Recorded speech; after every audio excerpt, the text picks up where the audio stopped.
Are you still looking for some more horror movie watch list ideas for the final stretch of October? Well, today I'm going over all the horror films I've watched over the last 10 days or so as part of the 31 Days of Horror challenge that I'm doing this month. And I've got like 20 films to talk about today, so let's rock this bad boy.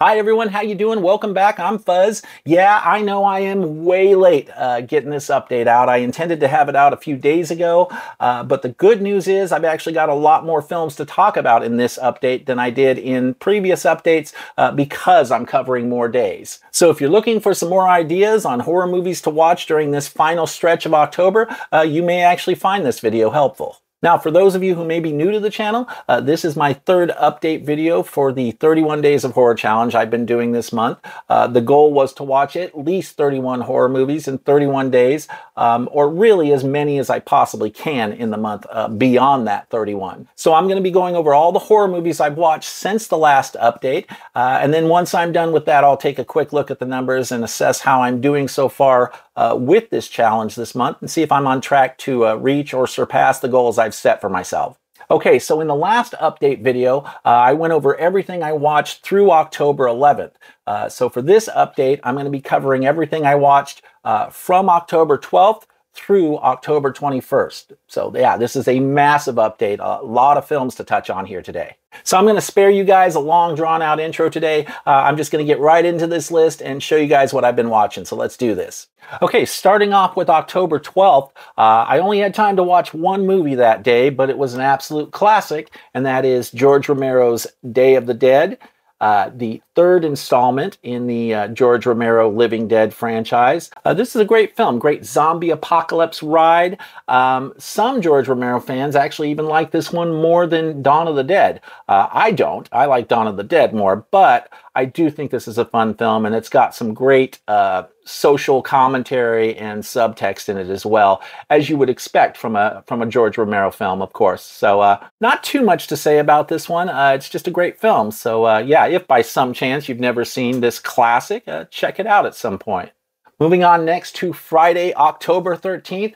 Of course, I had to watch at least one Friday the 13th film, and I did. I watched Friday the 13th, the original. Originally, I had planned to do like a little mini Friday the 13th movie marathon on this day. But after watching the first one, I just realized I wasn't really in the mood to watch any other Friday the 13th movies that day. I had planned to watch like at least 1, 3, and 4, and I was going to try to watch 1, 2, 3, and 4. But when the day came, I found myself just not really in the mood to watch a whole lot of Friday the 13th films that day.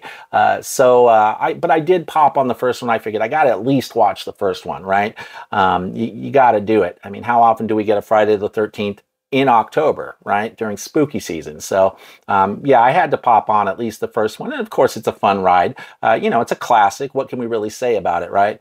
Also on October 13th, I was able to watch Pet Sematary from 1990. This was a first-time view for me. I had never seen this film. I've heard a lot of horror fans talk about Pet Sematary, and I know there were a lot of Pet Sematary fans out there, so I figured, man, it's about time I should probably give it a try. So I did watch it on streaming. I don't own it. It wasn't quite as good as I was hoping it would be. I'd heard a lot of people talk it up, and it was okay. I had a fun time with it. It was, you know, certainly watchable, but I just didn't think it was that great of a film. And maybe it's the story's premise for me. Maybe I'm just not into the foundational story.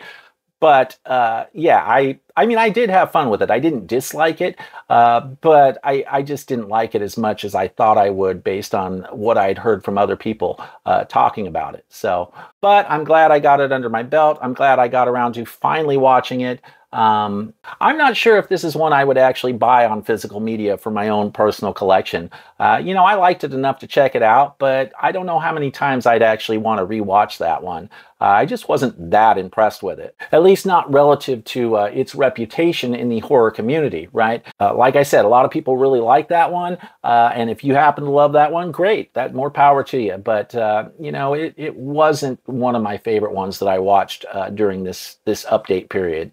Moving on to October 14th, I continued with the George Romero Living Dead franchise and watched Land of the Dead.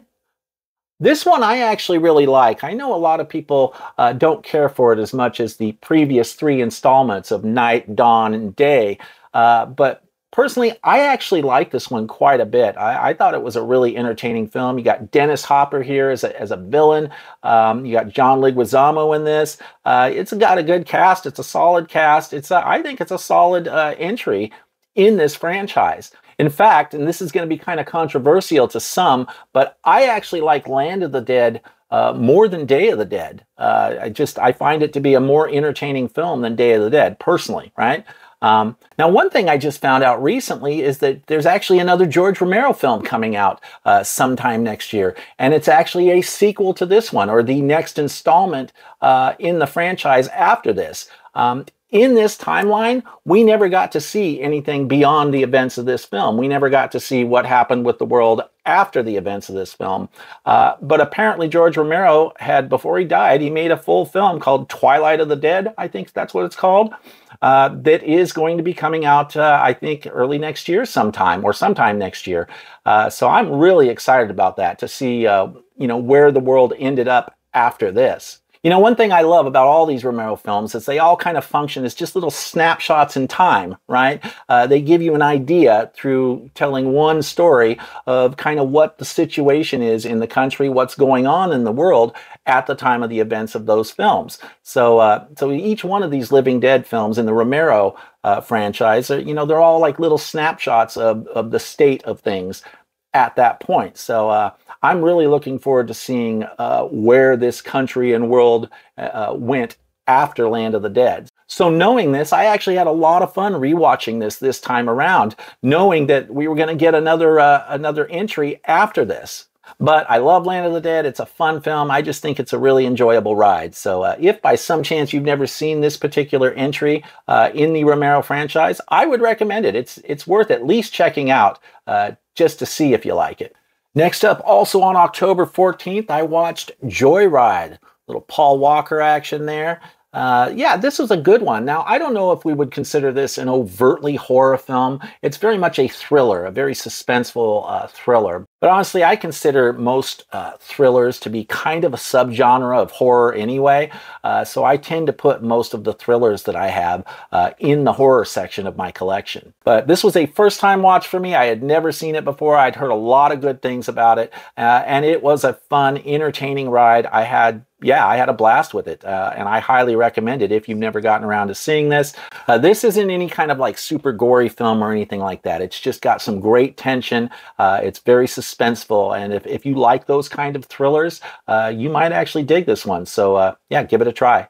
Moving on to October 15th, I only had time to watch one movie that day, but that movie was called The Wraith. It's from 1986. That one might be a little bit more under the radar for some people. I don't know how many of you have heard of it. I had never even heard of the film myself until just a few months ago. So, but I would consider it kind of a gateway to horror type film. It's not an overtly horror film by any stretch. It involves a bullying revenge type story. It basically involves these street racing kids who are bullies, and something happens and there's a supernatural element involved. A mysterious figure or force or something starts taking out members of this street racing gang one by one. So it's a really fun film. I do think it's kind of a genre mashup. Like I said, it's not strictly horror. It's not overtly gory or anything like that. It has some supernatural elements to it that are a lot of fun. It kind of blends a couple different types of genres or subgenres together. But I had a lot of fun watching it. And if you're looking for something a little bit lighter, not as intense on the horror side, try The Wraith. Okay, next up, we're moving on to October 16th here, and on that day, I was in the mood for a werewolf double feature. So I started off with what some people consider the greatest werewolf film of all time, American Werewolf in London. Of course, right? You got to do it. This is an absolute classic. You've got legendary practical effects here from Rick Baker, who won an Oscar for his work on this film. The werewolf transformation is incredible. You just can't go wrong with the practical effects in this film. Now, I said many people consider this to be the best werewolf movie of all time. I don't. I love this movie, but it's not my favorite werewolf film, which we're going to get into here in a second. I don't know what it is about this film. I think it's David Naughton's character. His character is kind of a dipshit. I mean, don't you think? But of course, I'm sure he's supposed to be kind of a dipshit in this film. It makes sense. Young, dumb, and full of cum. I only saw this film for the first time last year. I had never seen it all these years. But of course, I really enjoyed it. I was really happy to get the Arrow 4K release here. This is a fantastic release. It looks great. And it's got a wealth of special features on here. There's a cool, I think it's a feature-length documentary where they traced kind of the history of werewolf movies and tie it into both this one and the next film I'm going to talk about. So yeah, what can you really say about this classic, right? Absolutely love this one, American Werewolf in London. And then, of course, after watching American Werewolf in London, I went right into my personal favorite werewolf film, The Howling. You got Dee Wallace in this, who I absolutely love, and I actually think this is one of her best films, one of her best roles ever.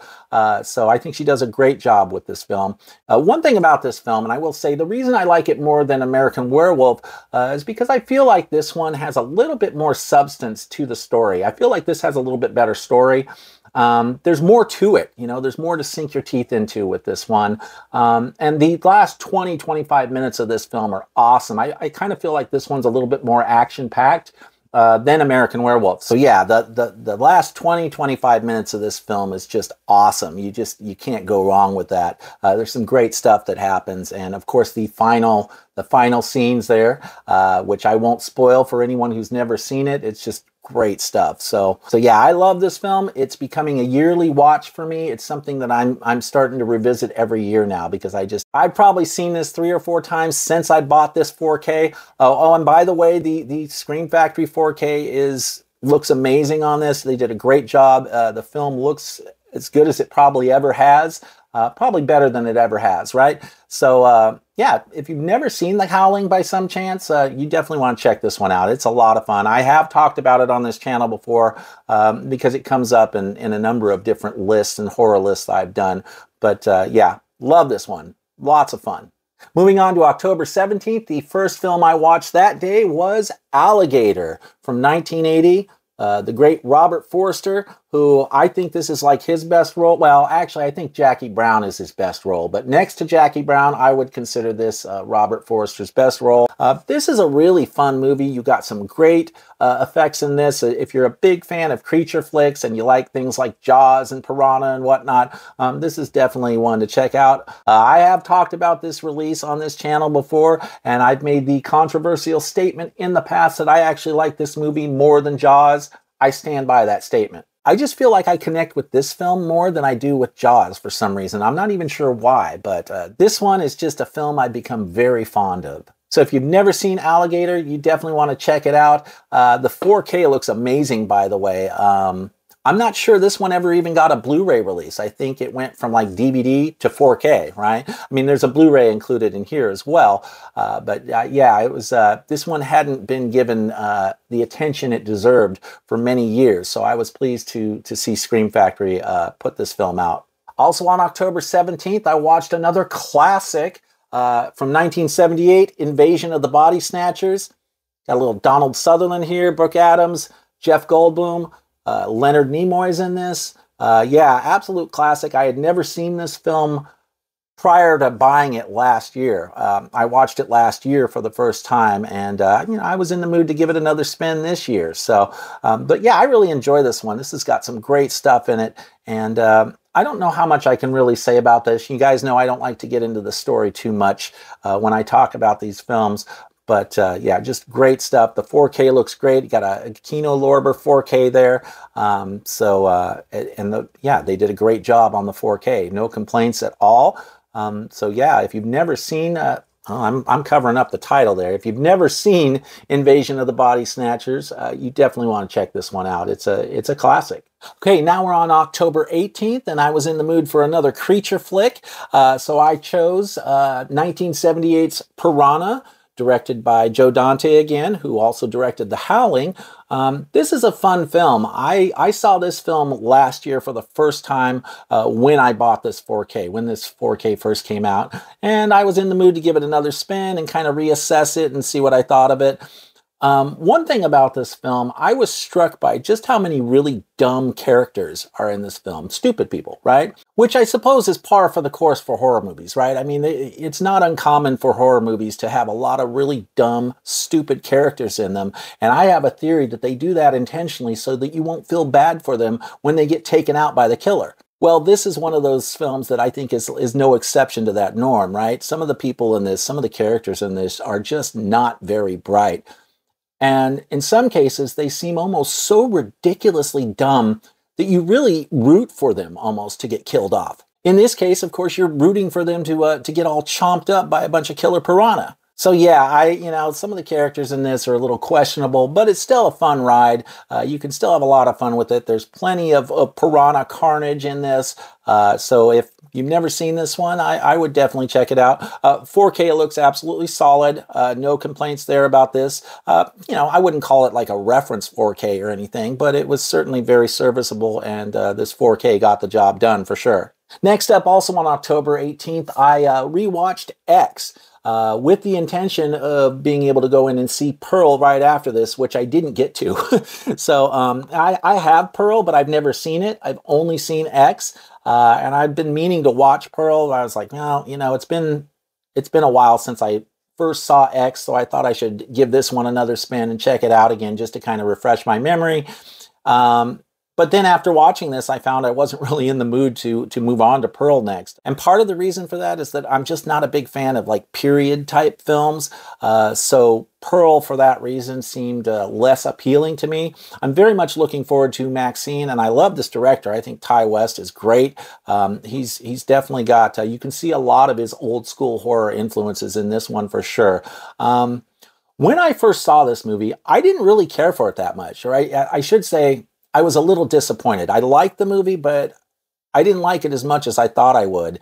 I guess I was expecting more of a twist or whatnot in here, and a twist that never really came. So, but upon rewatching it, I actually liked this one a lot more the second time I watched it because I knew what to expect going into it. So yeah, I may still get around to watching Pearl before the month's up, but as of right now, I was good with just watching X again. Okay, moving on to October 19th. The first film I watched that day was an interesting one, and that would be Annie Lee's Meat Pies from 1992. I picked this up on sale from Vinegar Syndrome. I had heard other horror fans say that this one was better than they thought it was going to be, and that they actually had fun with this.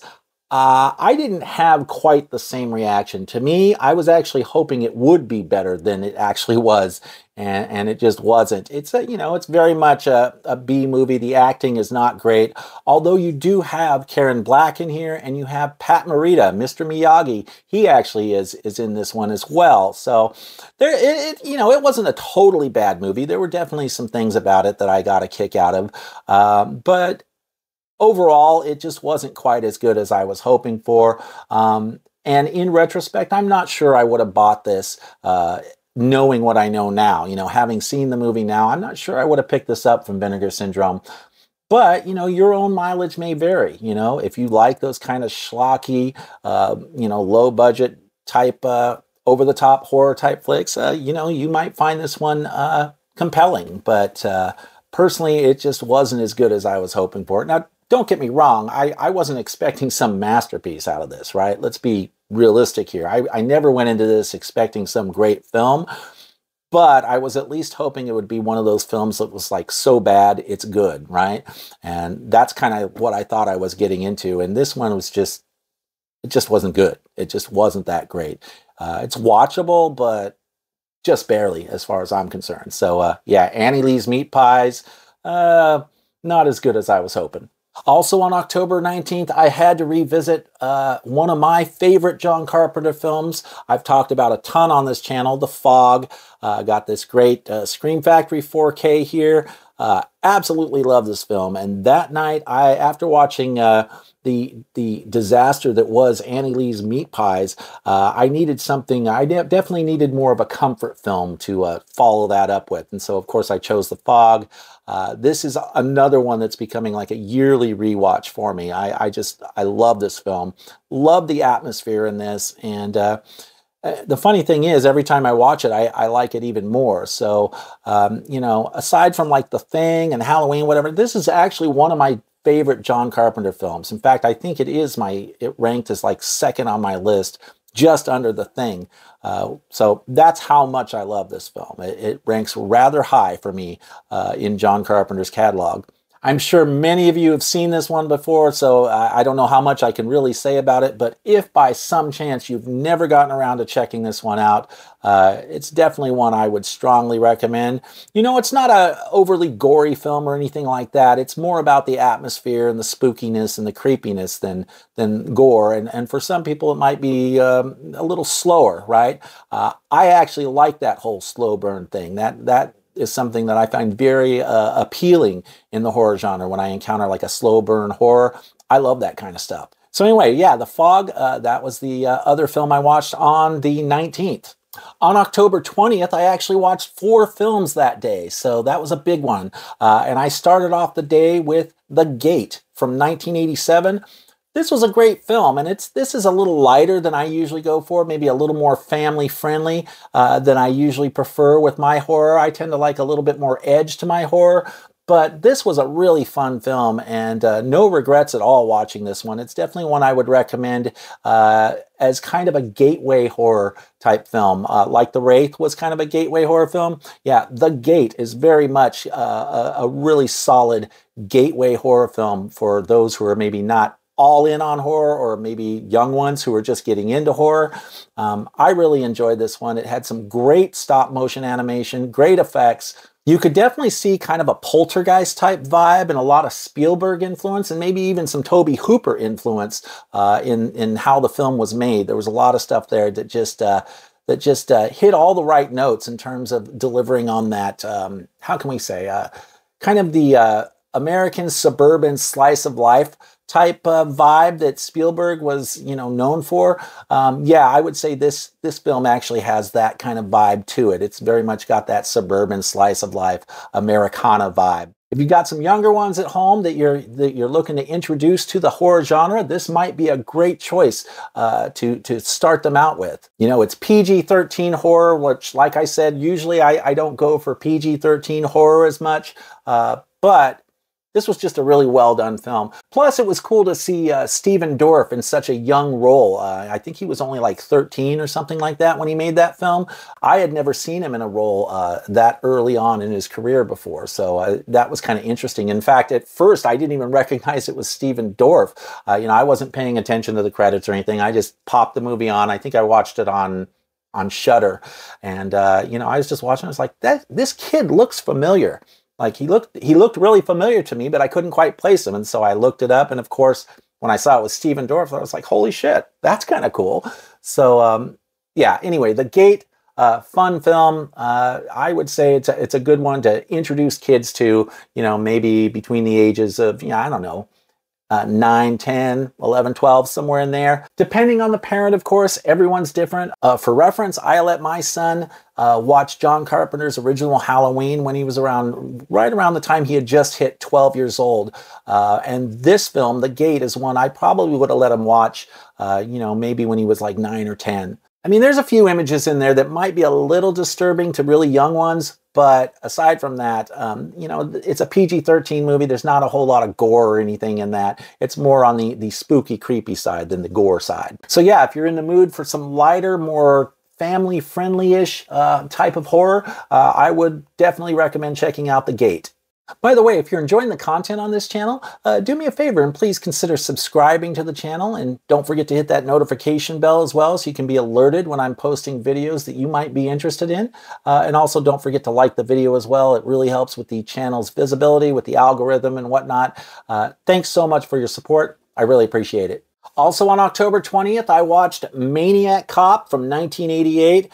This is a really fun film. It's kind of it's definitely a horror film, but it's not strictly horror. It's kind of like a horror film meets the action crime drama. But it's a lot of fun. Basically, it's exactly what you would think it is. It's a maniac cop who is on the loose, killing innocent people. But of course, there's more to the story than that, which I will leave for you to discover if you've never seen this one. Great cast in this one. You got the mighty Tom Atkins in this one. You got the mighty Bruce Campbell in this one. I think you even got Richard Roundtree in this one. So there's some great people in here. And this is just a fun ride all the way around. This film's a blast. Now, unfortunately, this one's not available in 4K. The sequels, 2 and 3, are available on 4K, but they have different licensing rights. Blue Underground has the rights to those, to 2 and 3, apparently, and they released them on 4K. This is put out by Synapse Films. They have never released a 4K of this, so it's kind of weird that you get 4K for the sequels, but not for the original film, but who knows? Perhaps it's only a matter of time before we do see a 4K for this one. Yeah, if you've never seen Maniac Cop, it's an absolute blast. It's a great ride, so give it a try. And to finish off October 20th, I went with a James Wan double feature, Insidious 1 and 2 on the same day, just barreled right through them. Now, interestingly enough, I had never seen these films before, which, you know, I feel really late to the party on this one, but these were first-time watches for me, and I just had a blast with them. These are so good. The first one is excellent. Great, great film. I had, like I said, so much fun with it. You got a great cast. You got Rose Byrne. You got Patrick Wilson. And there's just some great tension and suspense. One thing I love about these movies is they're not relying on gore to get the job done. There's genuinely creepy and spooky stuff in these films. And, you know, that's my kind of horror. You know, that's the kind of thing that I tend to go for the most when I'm looking at horror films. Now, admittedly, I haven't seen that many James Wan films, but I've liked almost everything I've seen from him. Now, I'll admit I'm not a big fan of the Saw franchise. Didn't really care for Saw that much. I think I've seen maybe the first 3 Saw films, but just never really got into the Saw franchise. That's not really my type of horror. But if we're talking about other James Wan films like Malignant or Dead Silence or The Conjuring, and of course Insidious, I love pretty much everything I've seen from James Wan in the horror space, with the exception of Saw.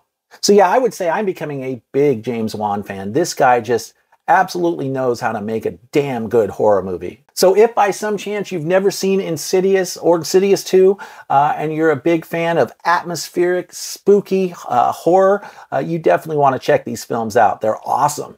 Now, I will say I watched these on streaming, so that was the only bummer, because with these films in particular, they're so dark in spots, and there are certain areas in the film, certain points in the film where you definitely, I could see the benefit of having these on 4K with that high dynamic range, where you can actually see more in the shadows. I mean, there were spots in the movies where I was trying to see stuff that was in the background of the frame, and I couldn't make out the detail just because of all the crushing and the compression artifacts. Basically the fact that streaming sucks, right? The streaming quality sucks.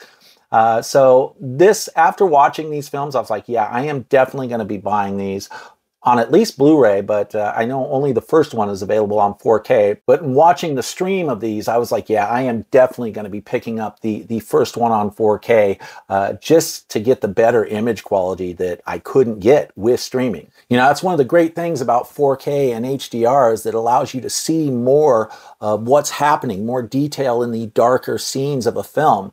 And especially with a film like Insidious, where once they get to the further, there's a lot of dark areas in the movie. And you want to be able to see everything that's kind of in the background of the image, right? You don't want to just focus on the character you're looking at. With this film, there are usually things to see in the background that you want to be aware of.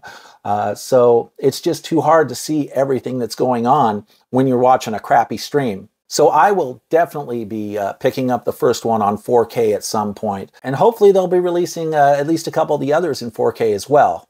Okay, and then finally on October 21st, I was able to watch 2 movies that day. The first movie I watched was also on streaming. It was another first-time watch. I had never seen it, and that is Night of the Demons.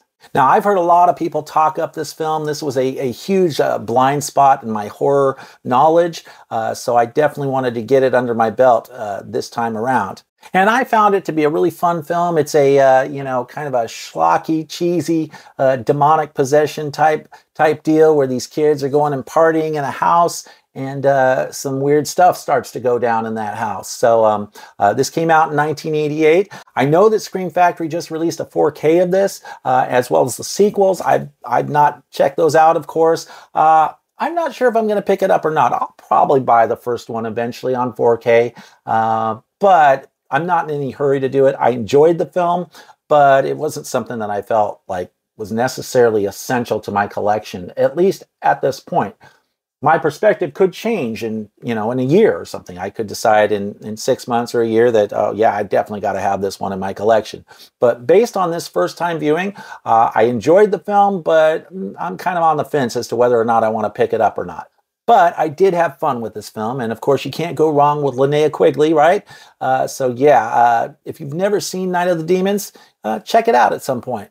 And moving on to the last film of this update, the final film I watched on October 21st, I picked up the new Scream Factory 4K restoration of Pumpkinhead. This was a blind buy for me. I had never seen this film, and boy, did I absolutely love this film. This was awesome. This is exactly the kind of horror film that I like. And I'm starting to realize this about myself. I'm becoming quite fond of creature flicks, which I guess this would count as a creature flick, right? I love creature flicks. I always seem to have so much fun with them. This, of course, has the great Lance Henriksen, who I absolutely love. That's like, I was all in on this movie just for that reason alone. But I'd also heard a lot of people say really good things about this one. So when I heard that Scream Factory was coming out with this 4K, I pre-ordered it like day one as soon as I became aware of the listing. The 4K on this looks absolutely awesome. Of course, I can't compare it to a previous Blu-ray because I've never seen any other versions of this. But I was really pleased with how the 4K looked. It looked awesome. You could see a lot of detail, so much pop and depth and vibrancy to the image, like I always say. So yeah, I would strongly recommend this if you are a horror fan and you haven't checked out this 4K yet. It's a really good one and just a really fun film. It's got some meat to it. It's got some depth. The story has some meat and depth to it, and I think that's part of why I like it so much. Anytime you give me a little more substance and depth to the film within the horror genre, I'm usually all in on that. So yeah, Pumpkinhead absolutely rocks. Okay, so that's everything I've watched in the last 10 days since the last update. So now let's take a look at the numbers and let's see how I'm doing on this challenge so far. Since my last update, I was able to watch 20 horror films in 10 days. My running total from the last update video was 24 films watched total at that point at the end of that video. So if I take that 24 and I add another 20 films to it from this update video, I've got 44 films watched total in the first 21 days of October. So I easily blew past that minimum goal of 31 films in 31 days, and I knew I would. I knew that wasn't going to be hard for me to reach that goal. But I'm also on track to surpass my own personal goal, which was 50 films. That was my record from last year when I did this challenge. I, of course, wanted to try and reach that goal and maybe even beat that goal. And it does seem like I'm very much on track to do that. I've only got 6 more that I have to watch between now and the end of the month to reach that 50 film goal. And right now I'm averaging about 2 a day. So I'm thinking it's entirely possible that I could end up with 60 plus films when all is said and done by the end of the month. So I would say the 31 Days of Horror Challenge seems to be going really well for me so far. I'm actually doing quite a bit better this month than I thought I would. I've watched more horror films this month than I thought I would at this point. Now, one more additional metric that I wanted to touch on briefly was the number of movies I watched that were new to me, that were unfamiliar movies that I'd never seen before. So of the 44 horror titles I've watched so far this month, 19 of them were films that I had never seen before. They were new to me films. And that works out to be about 43% of all the horror movies I've watched this month so far. You know, I was shooting for about 40 to 50% of all the horror movies I watched this month being unfamiliar to me, first-time watches. So it seems like I'm right where I should be here. Okay, so that about wraps it up for this update video. If you are also doing this challenge on your own at home or whatnot, feel free to drop me a comment below and let me know what you've been watching and how the challenge is going so far for you. Or if you have a YouTube channel and you're doing your own update videos on this challenge, feel free to tag me in those videos so I can see what you've been watching as well. Thank you so much for watching today. I really appreciate your support. Don't forget to subscribe, like the video, leave me some feedback, etc. I'll see you soon.